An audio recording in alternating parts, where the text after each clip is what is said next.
Hey, what's going on? I'm Kian. And I'm Yaz. And this is the Kian and Yaz show here on CADA. And we have a very special guest in today, the one and only Nerve. What's good? What's happening, bro? Happy Welcome. to be here, man. I'm good. I'm chilling. I just got off the flight. Yeah. Straight out the Virgin Lounge. Okay. Brand new access. Got the free coffee. Is that where they offer like caviar and like champagne absolutely and stuff? not, bro. There's no caviar. There's no caviar. There's like weird scrambled eggs and just like bottomless orange juice. Have they still got the pancake machine?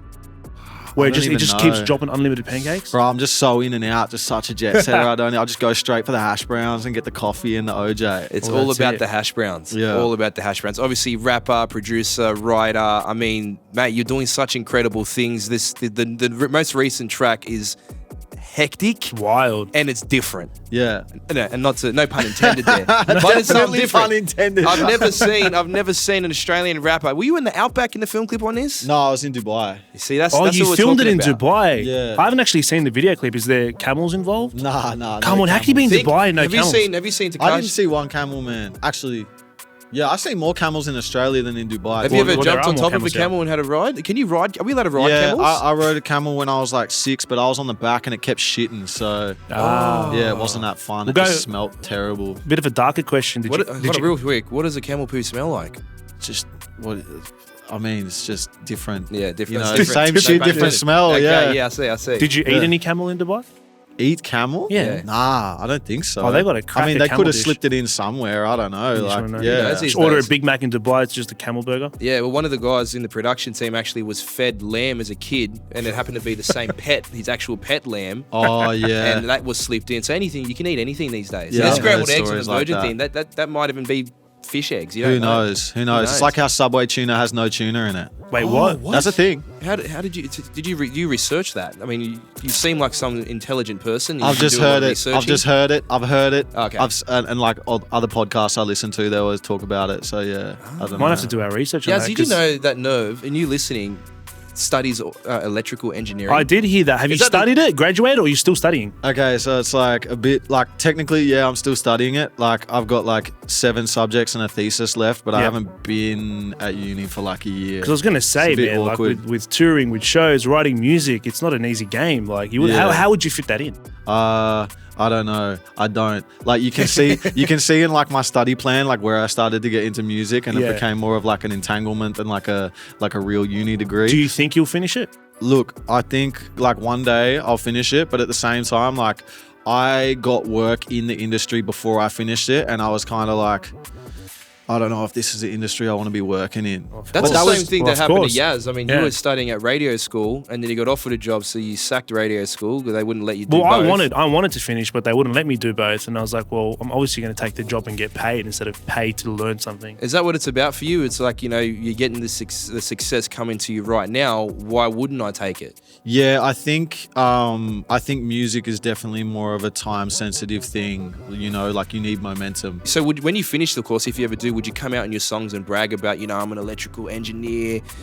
I'm an I think educated rapper, I- baby. Educated rapper. Yeah, I think I used to brag about that shit when I was like doing it, because obviously like studying electrical engineering, but I did like a year of psychology and a year of quantum physics as well. So like I was doing a whole lot of Einstein. Who is this guy? I was doing a couple of things, man, but I don't know. It's just been a bit different. I got a job in the industry for a bit, and then I slowed down on studies. But at the same time, I kind of miss it, because I think when I was doing music, a day job, and uni, I was kind of in turbo mode, and like each thing was a break from the other thing. Yeah. And now that right now it's all music, I really have to self-regulate and make sure that I'm inspired and it's not just like monotonous. Because like with music, your money is tied in with your art, which is tied in with your self-worth. So if you're not doing well money-wise, you're not doing well art-wise, it's just like it's either like 150 or 0. You know what I mean? And I think that's the thing that I miss about doing all three, is they level each other out. But like when I'm doing music 100, it's like I'm either like I'm the best, or like I'm like, fuck this, I want to quit. I just watched a video of the game, the game over in the States. Yeah. He actually came out and said that he thinks he's the best rapper alive. Yeah, he compared himself to Eminem. But it's not even that. He was just saying, like, I believe that about myself. You might think differently. Yeah. Do you sort of have that value in yourself that you feel like you could be, or you are the best rapper alive to yourself? I think it's like important for people to feel like that sometimes, like if they're in the booth. or they're creating. But like I've always been pretty objective and pretty self-aware, but at the same time I think I'm like trying to work towards being I think like ideally I would rather be obnoxiously overconfident than the opposite. But a lot of the time I'm just like a bit more realistic about shit. But I think I probably want to push myself more to that way, being like, fuck yeah, I'm the best rapper alive. When I wake up in the morning, or like I feel like that after I write a good song or whatever, like obviously it's just to yourself and it's just an internal grounding and like self-confidence thing. But like, yeah, I back that. And sometimes I feel like that for sure. Yeah. This guy, for some reason, I feel like you're the smartest motherfucker in the room. I swear to God, I've gone quiet because I thought I was going to say some dumb shit. Yeah, that's right. I'm afraid to interview you now. I don't know what the fuck IQ is, honestly. I don't know how they work that out. You've never done the IQ test? Nah. All right, let's do one right now. We've got one just over here. I wanted to ask you, so like I heard the name Nerve probably in 2018. I listened to your stuff. You've come a long way since then. For me, that's how long you've been making music, but obviously it's not. Where did it start? It wasn't too much before that, honestly. Like, I mean, I was thinking about it the other day and I remembered the first hip hop song that made me want to write. This doesn't really count because there was a massive gap between that and actually writing, but did you ever remember Lady Sovereign? No. Love Me or Hate Me? In your own time. Go look it up because it's fucking hilarious. It's like this 5'1" chick from the UK and she's rapping on like weird EDM beats. And I remember being 10 and like the 3 top songs I had on my Walkman was Crank That, Screamo Remix, Jack Johnson, Banana Pancakes, and Love Me or Hate Me by Lady Sovereign. And that one made me want to write bars, but that was a fleeting moment. And then you when were 10 I was at the time? Yeah, I was 10. I was like just on the bus to school being like, fuck yeah, mad. And then I guess I started writing raps as a joke with like one of my mates because we had this duo from Chicago that we really liked called the Palmer Squares, and they were both 2 nerdy white dudes as well. And we would be at parties drunk, like rapping their stuff, and I'd be like, oh, I'm this guy and you're that guy. And then we were just taking the piss. But then I was kind of like, oh, it's not that hard. I'll give it a crack. And then that was probably like 16, 17. But I think I like properly got into it when I like, you know, like cracked Ableton and started trying to make beats when I was like 19. Ableton, eh? Yeah. Nice. Ableton's the one. Nice. Yeah. So obviously from then till now, I mean, you're being talked about by some of the greatest rappers and artists alive at the moment. Obviously, the H. We done an interview with H, one of our first interviews. Oh, mad. And he shouted you out. He was because we were like, "Who are you vibing here in Australia?" And he's like, "Man, my guy Nerve." Like, I think you were the only guy who actually did shout out. Yeah. He mentioned Hooligan Hefts as well. Because I know you guys are on the remix for Taste together, and that popped off like crazy in the UK. Was it a #1 single in the UK at the time? Taste is like was a massive song at the time. And how much of your life changed when that went #1 over in the UK? Man, I'm like struggling to remember how it felt at the time, but I remember being like pretty gassed by it. I think the main thing for me that was dope about it was that after it dropped, I got booked for the tour. And obviously then COVID hit and the tour didn't happen, but like finally it's happening again, you know what I mean? And I think like the main thing is like, yeah, it's cool to be on the remix, it's cool to be on the song, and I love that there's that connection. But I think in this instance, it actually feels like an organic connection because I have chatted with him and I feel like when he comes here, we're actually going to like kick it, and he seems like a good dude. Yeah. And I think that's the part about it that I like the most. So you're going on tour with him around Australia, right? Yeah, and New Zealand, And New Zealand as well. When's that happening? Late July. And what cities are you guys hitting up? We're doing Sydney, Melbourne, Perth, Adelaide, somewhere else. And then you head off to New Zealand. Yeah. That's There's like huge tour. 6 or 7 days. There's who's someone you haven't featured with that you want to? Like the sky's the limit. How far do you want to go? Honestly, like most of the people, like I don't think about it that much, but when I do think about it, I always forget because I'll be thinking about it like at the time. One person who I'd love to make music with is probably Daniel Caesar. But I don't know how that would come out, you know what I mean? Because like groceries maybe. Yeah, who knows?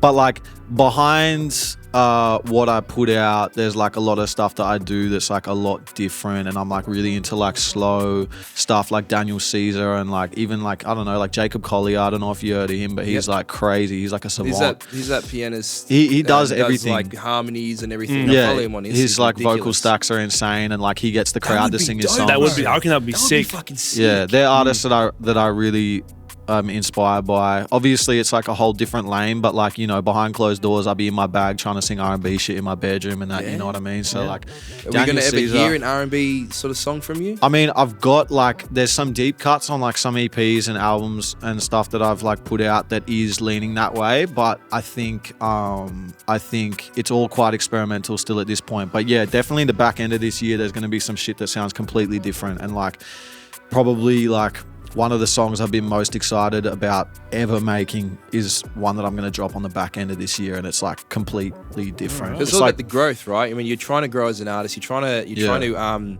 broaden the creativity. You're trying to broaden who you are as an artist, and that's obviously very important to you. Yeah, well, I mean, yeah, I think that's just like the personal journey, and like hopefully it reflects in how people perceive it as well, because I get bored of just like rapping. You know what I mean? Like, I can appreciate all the stuff I've done so far, and I can appreciate that there's a lot of people that ride with my shit because they want to hear me spit bars and spit punchlines and that.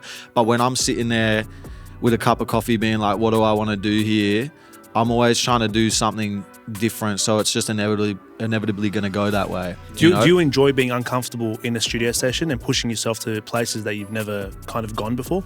I enjoy pushing myself, but like at the same time, I like doing shit I'm good at, and I don't have much patience for not being good at shit. So sometimes I get a bit overwhelmed. Like, there has been times when I've like come to Sydney, and I know a lot of super talented like writers and producers here, and there have been times where I've rocked up and I've been trying to sing, and then someone else is in the room and they sing heaps good, and I'm like, all right, I'm gonna have an anxious breakdown now.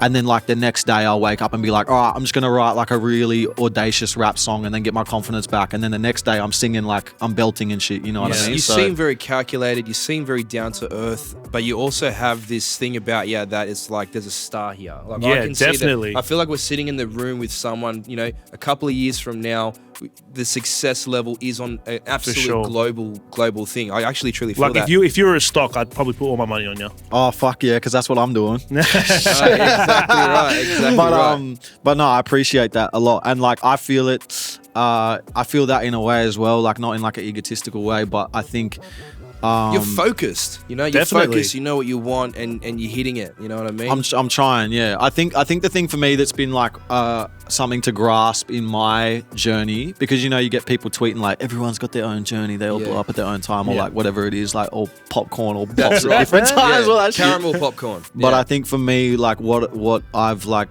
kind of gone for, or how I've like seen my journey is like a slow, consolidated thing, because if you jump on what's popping, you can go bang real quick. Of course. But you can just as easily drop down. It's like TikTok versus Twitch or something, you know what I mean? Like, but if you experiment, people are going to take a little bit longer to understand what you're trying to do. Most definitely. So I've always tried to go like, all right, what do people like? I'm going to do that, and then I'm going to do something a bit different, and then I'm going to bring it back to what they like, and then do something a bit different, because you want to get like new people invested in your music. And it's not like super calculated like that. It's also like, oh yeah, sometimes I just want to make some weird shit. Yeah. But I feel like this guy's a genius, bro. Yeah, I do. Don't you're gassing me, bro. Seriously. But like I'm here going, shit, like why don't we do that? Yeah, maybe I'm just talking big game though. Who knows? Nah, but I think for me, like I'm trying to just, you know, stay solid, like slow and consistent rise, because I want to be doing this shit when I'm 50 and 60, you know what I mean? And like that's why I learned how to produce, and that's why I like to like mix and master my own shit most of the time, because it just gives me control, and it also saves a shitload of money, because the last couple of tracks I've done, I've outsourced production and mixing and mastering, and it's worth it because they were sick, but it's also like, damn, I'm glad I did all that myself leading up, or else I'd probably be in the red by far now, you know what I mean, if I was getting it done at a professional level. The average listener, like, you know, those who just enjoy music in the cars driving around, who aren't in the industry, think music is easy to make, when in reality it takes 5 or 6 people to finish one song. Yeah. And you're doing it by yourself. Well, yeah, not always. Like, I think one of the things for me is I've got like, I can mix and master shit, and I can like make beats and that, but I feel like the style that I do it is kind of just like stylistically good, but maybe if I brought it to an audio engineer, they'd be like, this is gonna hurt if you got to listen to it a bunch of times. But I think where I collaborate with people most is just bouncing it off them. I don't think anyone needs to know about how to make music for me to want their response to a song. Like if I got an unreleased track, I don't need to send it to someone that makes music to get a gauge on it. I'll just send it to someone who is representative of maybe someone who I'm trying to connect with when I drop it, and I'll just be like, initial thoughts. In Australia right now, you obviously got yourself as one of the top rappers in the game, sure. And obviously music artists too. How long do you think it's going to take for you? You know, based on like you said, you're a calculated guy, but you also leave it up to the natural way of you growing as an artist. How long do you think it will take for you to hit the status of global, the status that you want? What's the end game?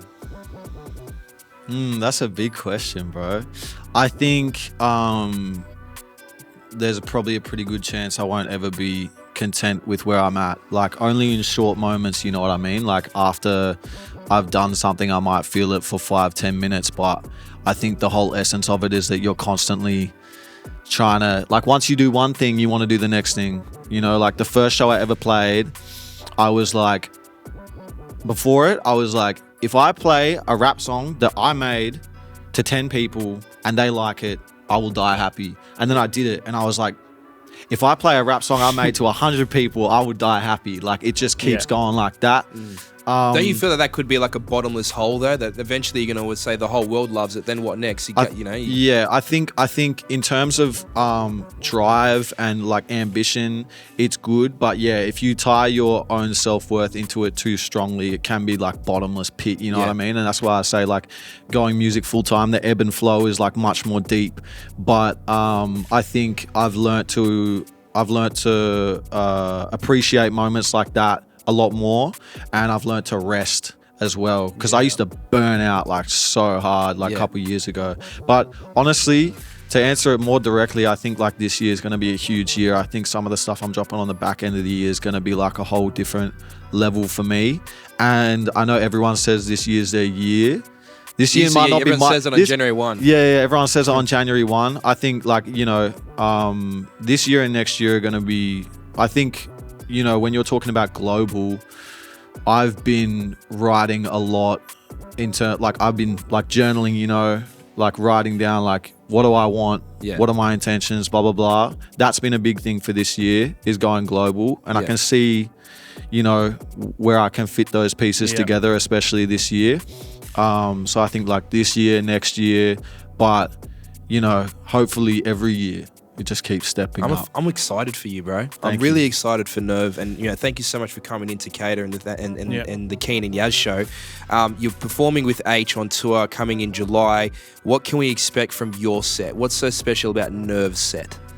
And do you get nervous?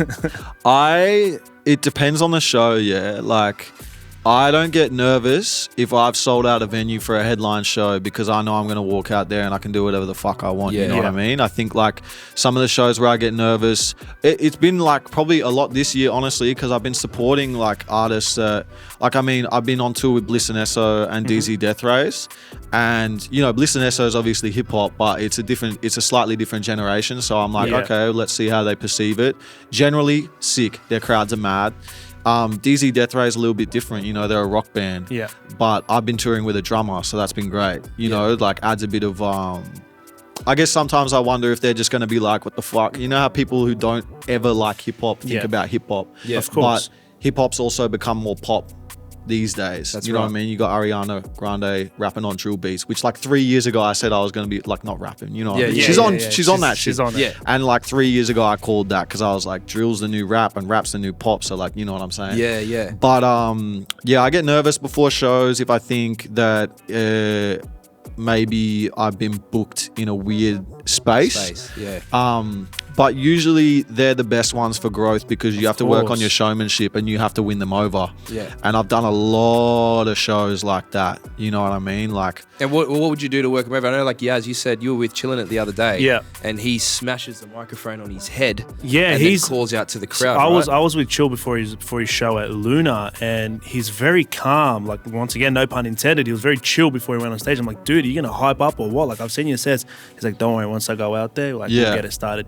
This guy G's up the crowd in the most insane ways possible. And I think that's how he gains the new fans. You know what I mean? yeah. It's just like a spectacle. I think for me, with sets, I fully understand that, and I fully understand like being calm right before the set because you're kind of subconsciously trying to like gather your energy. A lot of the time I get actually like quite lethargic before a set. I'll be resting and like quite tired for the 45 minutes before because I think my body knows what's about to go on. Yeah. And a lot of the time I think my main thing that I just do naturally is I try to have like almost no negative space in the set. Like I want for the whole half hour, 45 minutes, 1 hour, like everything is just direct, like from me to them. You know, I don't really take much of a break to drink. I don't really take much of a break to do anything, and I don't want any like dead sound. Yeah. Big wall of sound. Yeah. So there's no smashing mics on heads. There's no breaking There's guitars.